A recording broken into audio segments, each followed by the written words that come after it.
Good morning everyone. तो आज हम लोग स्टार्ट करेंगे क्लास 9th का मैथ 4.1 जो कि इम्पोर्टेंट टॉपिक है जिसको समझना भी बहुत ज़रूरी है। ठीक है, 4.2 सॉरी ये कितना है 4.2 हम लोग करेंगे। 4.1 कुछ भी नहीं है। तो देखो 4.2 में हम लोग सबसे पहले बेसिक चीज़ जान लेते हैं। ठीक है, चैप्टर का नाम क्या है? निर्देशांक ज्यामिति, यही ना है, निर्देशांक ज्यामिति। ठीक है, यही है। निर्देशांक क्या होता है? तो एक्स और वाई के वैल्यू ही निर्देशांक है। निर्देशांक में जो भी पहले लिखा जाएगा वो एक्स होगा, वाई होगा। तो याद रखना कि जब दो रेखाएं, ये क्या हुआ, दो रेखाएं, ऊर्ध्वाधर रेखा, ऊर्ध्वाधर किसको बोलते हैं? लंब, परपेंडिकुलर लाइन जो होता है उसको बोलते हैं ऊर्ध्वाधर रेखा। ऊर्ध्वाधर रेखा का नाम होता है वाई और वाई डैश। वाई डैश का वैल्यू हमेशा ऋणात्मक होता है। क्या होता है? ऋणात्मक। और ये झुका हुआ सूता हुआ बोल सकते हैं लाइन, ये क्या है? एक प्रकार का क्षैतिज रेखा है, यानी ये हो जाएगा एक्स और ये होगा एक्स डैश। एस डैश जो होगा वो ऋणात्मक होता है। क्या होता है? ऋणात्मक। याद रखना, जहाँ एक्स और वाई रेखा कटता है उस बिंदु को बोलते हैं मूल बिंदु। जैसे यहाँ पे कट रहा है इसको क्या बोलेंगे? मूल बिंदु।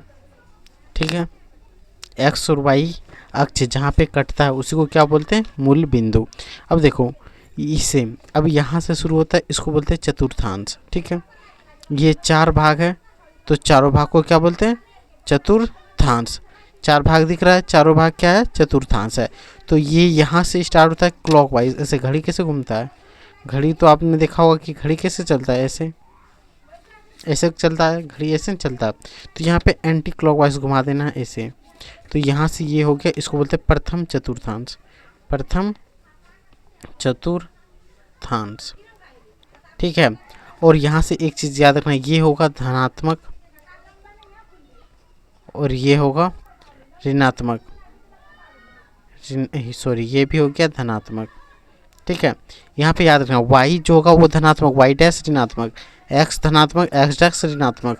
तो ये भी धनात्मक, ये भी धनात्मक। तो प्रथम चतुर्थांश का जो निर्देशांक वो होगा वो क्या होगा? Plus plus. ठीक है, अब इसको बोलते हैं द्वितीय चतुर्थांश। दो लिख दिए, द्वितीय चतुर्थांश। ठीक है, द्वितीय चतुर्थांश तो लिखने का जरूरी नहीं है, तो द्वितीय चतुर्थांश हो गया। अब देखो ये क्या है? सबसे पहले x का निर्देशांक होता है, x डैश है यानी ऋणात्मक होगा, माइनस, और y धनात्मक है यानी प्लस। इसमें जो भी वैल्यू आएगा, इस चतुर्थांश में जो भी वैल्यू आएगा वो x का मान ऋणात्मक शो करेगा और y का मान धनात्मक शो करता है। ठीक है, अब यहाँ पे देखो ये भी ऋणात्मक, ये भी ऋणात्मक। सबसे पहला मान y का होगा, सॉरी सबसे पहला मान x का, फिर y का, तो दोनों माइनस माइनस। और ये हो गया तृतीय चतुर्थांश। कौन सा चतुर्थांश होगा? तृतीय। घड़ी के विपरीत दिशा में घूम रहा है। पहला हो गया प्रथम चतुर्थांश, द्वितीय चतुर्थांश, तृतीय चतुर्थांश। पहला में वैल्यू प्लस प्लस, दूसरा में माइनस प्लस, तीसरा में माइनस माइनस, यही होगा। चतुर्थ चतुर्थांश में देखो, इसमें पहले तो x का वैल्यू प्लस होगा, यहाँ पे लिख देते हैं चतुर्थ चतुर्थांश। पहले x का वैल्यू प्लस, y का वैल्यू ऋणात्मक है यानी कि माइनस होगा, तो इसका वैल्यू क्या होगा? प्लस और माइनस। क्या होगा? प्लस और माइनस। यहाँ तक में आपको कोई दिक्कत हुआ नहीं हुआ होगा तो आपको ये क्लियर हो गया कि निर्देशांक क्या होता है? एक्स और वाई के वैल्यू ही को ही निर्देशांक बोलते हैं। प्रथम चतुर्थांश का निर्देशांक हमेशा क्या होगा? Plus plus. द्वितीय चतुर्थांश का निर्देशांक क्या होगा? Minus plus. तृतीय चतुर्थांश का निर्देशांक क्या होगा? Minus minus. और चतुर्थ चतुर्थांश का क्या होगा? प्लस और माइनस। यहाँ तक कोई दिक्कत? अब देखो यहाँ पे एक क्वेश्चन है, क्वेश्चन को सॉल्व करते हैं। Question number 1। ठीक है, कार्तिक तल में किसी बिंदु की स्थिति निर्धारित करने वाली क्षैतिज और ऊर्ध्वाधर रेखाएं का क्या नाम है? तो यहाँ पे आंसर क्या लिखेंगे? तो क्षैतिज रेखा, क्षैतिज रेखा, इस लाइन को बोलते हैं क्षैतिज रेखा। और ये लाइन क्या है? एक्स। तो क्षैतिज रेखा को क्या बोलेंगे? एक्स रेखा बोल सकते हैं। यहाँ लिख सकते हैं ऊर्ध्वाधर रेखा। ऊर्ध्वाधर रेखा में क्या है? वाई, तो यहाँ लिख दें वाई। तो ये हो गया इसका आंसर। तो दो क्या है? क्षैतिज और ऊर्ध्वाधर रेखा। क्षैतिज को क्या बोलेंगे? वाई, ऊर्ध्वाधर को एक्स। छोड़िए, ऊर्ध्वाधर को वाई और क्षैतिज को एक्स बोलते हैं, क्षैतिज एक्स को एक्स। अब देखो यहाँ दूसरा क्वेश्चन, इन दोनों रेखाओं से बने तल के प्रत्येक भाग का नाम। इन दोनों रेखाओं से बने तल, इन दोनों से देखो ये रेखा और ये रेखा से बना हुआ तल, ये टोटल कितना तल बना? 4। चारों का नाम क्या है? पहला हो गया चतुर्थांश, द्वितीय हो गया द्वितीय चतुर्थांश, तृतीय चतुर्थांश, चतुर्थांश। तो जो भाग बना उस भाग का नाम क्या होता है? चतुर्थांश, क्योंकि ये पूरा भाग का क्या है? 1/4 है, इसीलिए इसका नाम पड़ता है चतुर्थांश। तो यहाँ पे क्वेश्चन नंबर 2 का आंसर क्या हो जाएगा? चतुर्थांश। क्या होगा आंसर? चतुर्थांश। इन होगा। अब देखो 3, उस बिंदु का नाम बताइए जहाँ ये दो रेखाएं प्रतिच्छेद करती, ये रेखा और ये रेखा कहाँ पे कट रहा है? इस बिंदु का नाम क्या है? मूल बिंदु। तो क्वेश्चन नंबर 3 का आंसर क्या होगा? मूल बिंदु। क्या होगा? मूल बिंदु। कोई दिक्कत? यहाँ तक में कोई दिक्कत? क्वेश्चन नंबर 2 देखिए क्या बोला? बी का निर्देशांक। क्वेश्चन नंबर 2 का 1 नंबर। यहाँ पे देखो आप, निर्देशांक जब भी पूछे तो सबसे पहले x को खोजना है, उसके बाद y। तो उससे पहले हमें b खोजना है। b कहाँ है? देखो यहाँ पे फोटो आपको दिख रहा है, यहाँ पे b देखेंगे हम लोग। b यहाँ है, तो सबसे पहले हम लोग किसका वैल्यू लिखेंगे? x का कितना है? -5। तो यहाँ लिख दें -5। और यहाँ पे देखो y का मान 2 है, 2। यही हो गया। और एक चीज़ आपको बताने भूल के, तो उसको याद रखना है, भुज और कोटि। भुज और कोटि। भुज किसको बोलते हैं? एक्स को। कोटि क्या होता है? वाई। भुज का वैल्यू हमेशा एक्स होगा और कोटि का वैल्यू वाई होगा, यानी कि यही हो गया भुज और कोटि। समझ में आया? अब देखो सी का निर्देशांक। क्वेश्चन नंबर 2 में सी का निर्देशांक पूछा है। अब देखो इसमें सी ढूंढ के, पहले सी ढूंढते हैं, यहाँ ढूंढ लिए। अब सबसे पहले हमें एक्स का वैल्यू लिखना है, तो एक्स पे जाएंगे, इधर है एक्स 5 है, वाई कितना है? -5। तो इसका निर्देशांक क्या हो जाएगा? 5 और -5। अब ये मत कर देना -5 और 5 लिख देना, उससे गलती हो जाएगा। अब देखो निर्देशांक -3, पहले हमें खोजना है -3 को कहाँ है? -3 -5 -5। देखो -3 -5, यहाँ से यहाँ आ गया है, तो यहाँ पे क्या है? ई। तो क्वेश्चन नंबर 3 का आंसर क्या होगा? ई। क्या होना चाहिए? ई। याद रखना है।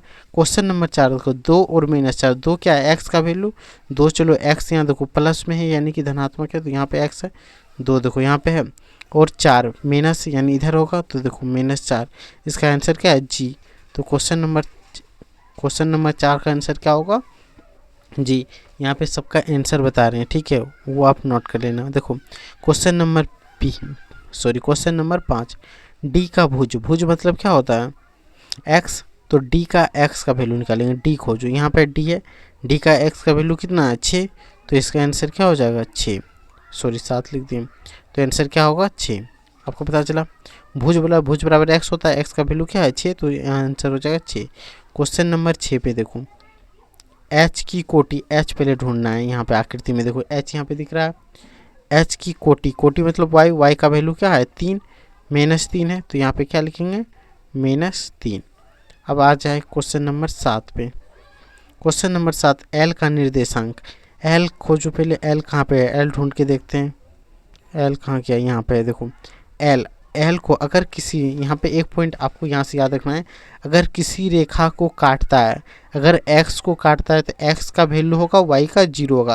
अगर कोई वाई को काट रहा है तो x इज इक्वल टू 0 हो जाएगा, x का वैल्यू 0 हो जाएगा। तो यहाँ पे देखो आप y को काट रहा है, इसलिए x का वैल्यू क्या होगा? 0। तो यहाँ क्या लिखेंगे? x बराबर 0 और y का वैल्यू कितना है? 5। तो यहाँ पे 5 लिख देना है, ठीक है, कोई दिक्कत? क्वेश्चन नंबर अब देखो 8। चलो क्वेश्चन नंबर 8 में देखते हैं, ठीक है। क्वेश्चन नंबर 8 में क्या है? बिंदु m का निर्देशांक। m ढूंढ लो, m यहाँ पे है कि नहीं? m इस बार किसको काट रहा है? x को।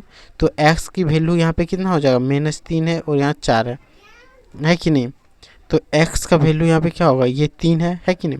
तो यहाँ पे x का वैल्यू तो -3 हो जाएगा, लेकिन y का वैल्यू क्या होगा? 0, क्योंकि y को नहीं काट रहा है, सिर्फ x को काट रहा है। ऐसे यहाँ बीच में रहता, तभी तो यहाँ बीच में होने का कारण क्या है? इधर भी है, इधर है, और यहीं पे है, तो यहाँ पे हो गया। और इधर से कभी भी x y को मिल रहा है? नहीं मिल रहा है, तो इसका आंसर क्या होगा? -3 और 0। तो ये चैप्टर यहीं पे ख़त्म हो जाता है। और कुछ इंपॉर्टेंट पॉइंट अगर आपको याद रखना है, तो यहाँ से आपको याद क्या रखना है? मूल बिंदु किसे बोलते हैं? तो 2 प्रतिच्छेदी रेखा को क्या बोलते हैं? जब x और y रेखा एक दूसरे को जिस बिंदु पे काटता है, उसी बिंदु को क्या बोलते हैं? मूल बिंदु। अब तल किसको बोलते हैं? तल को कार्तीय या निर्देशित तल कहा जाता है और रेखाओं को निर्देश अक्ष कहा जाता है। जो ये रेखा है इसी रेखा को क्या बोलेंगे? निर्देश अक्ष। क्या बोलेंगे? अक्ष। इसको बोलते हैं वाई अक्ष, इसको बोलते हैं वाई डैश अक्ष, इसको एक्स अक्ष और इसको एक्स डैश अक्ष। अब ये तल जो बना है इसी तल को हम लोग क्या बोलते हैं? ये जो चिन्ह बना है जैसे 1 2 3 4 ये तल है, इसको बोलेंगे कार्तीय तल या निर्देशांक तल। ठीक है, इसी का नाम जैसे 1 है तो क्या बोलेंगे? एक्स का निर्देशांक, वाई का निर्देशांक, इसको बोलते हैं एक्स का कार्तिक तल भी बोलोगे तो कोई दिक्कत नहीं होगा। अब देखो ये क्षैतिज अक्ष है इसी को बोलते हैं एक्स और ये लंबा वाला क्या है? ऊर्ध्वाधर अक्ष है, उसको बोलते हैं वाई। ठीक है, ये पॉइंट ऑब्जेक्टिव में आ सकता है इसलिए याद रखना है। वाई अक्ष अगर कभी वाई अक्ष को काटेगा तो एक्स का वैल्यू 0 होगा। ये पॉइंट आपको याद रखना है कि कभी भी यहाँ पे कुछ पॉइंट लिख देते हैं जो आप स्क्रीनशॉट लेके अगर इस चैप्टर को कंप्लीट करते हैं, नोट्स बनाते हो तो वहाँ पे लिख लेना है। एक्स यहाँ पे क्या है? एक्स अक्ष को काटने पर y की वैल्यू 0 होगा। y is equal to 0। यहाँ से याद क्या रखना है? y is equal to 0। y अक्ष को काटने पर जब y अक्ष को काटेंगे तो x is equal to 0, x का वैल्यू 0 आ जाएगा। ठीक है, और चतुर्थांश की संख्या कितना होता है ये भी पॉइंट आपको याद रखना है। चतुर्थांश की संख्या, चतुर मतलब 4 होता है तो संख्या भी कितना होगा बताओ? 4। और निर्देशांक जो है वो किस में होता है? निर्देशांक क्या क्या हो सकता है? प्लस माइनस, ये ऑब्जेक्टिव पॉइंट ऑफ व्यू से बता रहे हैं। प्लस माइनस हो सकता है, प्लस प्लस हो सकता है, माइनस माइनस हो सकता है और माइनस प्लस हो सकता है। इतना ही चतुर्थांश होगा, इससे ज़्यादा चतुर्थांश नहीं हो सकता है। भुज का मतलब क्या होगा? एक्स का वैल्यू, और कोटि का मतलब क्या होता है? वाई की वैल्यू। ये आपको याद रहना चाहिए इतना। ठीक है, अगर इतना याद रहेगा तो ये चैप्टर पूरा कंप्लीट हो जाता है। अब हम लोग नेक्स्ट टॉपिक पे मिलेंगे बहुत जल्द, किसमें? 5.1 को, और अच्छे से करेंगे। ठीक है, तत्काल बस इतना ही इसमें था। इम्पोर्टेंट क्वेश्चन जितना भी है सारा बन गया, और ये इम्पोर्टेंट भी है एग्जाम में, ऑब्जेक्टिव में कम से कम 2 या 3 क्वेश्चन आपको ज़रूर मिलेगा। बस इतना ही इसमें। ठीक है।